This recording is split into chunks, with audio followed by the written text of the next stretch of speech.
Spinal decompression therapy is gaining support in the medical community and giving back pain patients new hope.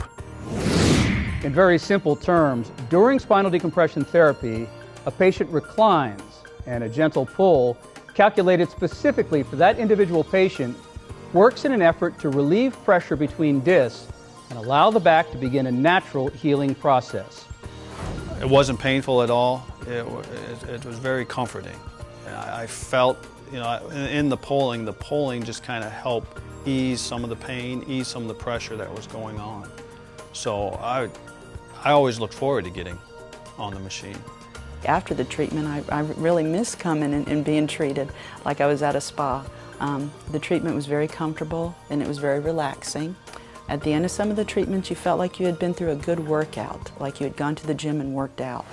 So who is a candidate for this procedure? Well, the literature on spinal decompression therapy says it can provide relief for herniated discs, degenerative discs, sciatica, general lower back pain, and even failed back surgery. We've been talking about the success stories of spinal decompression therapy.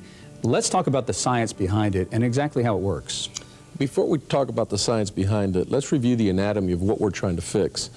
This is a picture of your lower back. The lower back has bones, which are called vertebrae. They have discs, which separate the space between the bones, and they have nerves. The disc is like a jelly donut. When you put too much pressure on it, the jelly squirts out. When it does that, it can touch the nerve and cause pain in the back, in the lower back, or down your legs. The object or the science behind spinal decompression is to be able to take the disc that's affected and relieve the pressure on that disc by gently distracting the two bones, the one on the top, the one on the bottom, creating a negative pressure inside that disc and allowing for the jelly to go back in its place. Now, when you think of pulling the spine, an awful lot of people think of traction, and in fact, there's a substantial difference between traction and spinal decompression therapy. What is the difference? The main difference is that with traction as we know it, for years, just puts a general load pulling the entire spine. It does not differentiate between the different levels of the discs. By using motorized spinal decompression, we're able to change the angle of the pull and target specifically the disc that's affected. And that you get much better results than with just standard traction. Now, I know talking to people around the country, they'd say, well, this is kind of a rack and it's going to pull me and that's going to hurt. Now, I know for me it was a very comfortable experience. What is the comfort level for the majority of your patients?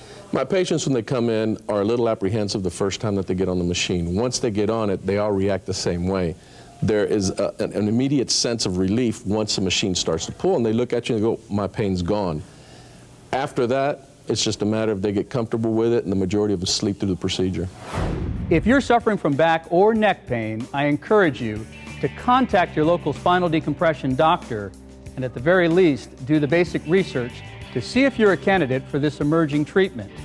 It's helped thousands of people find relief from chronic back and neck pain, and it's prevented countless surgeries. It changed my life, and it could change your life too. Thank you so much for joining us. I'm Ren Scott.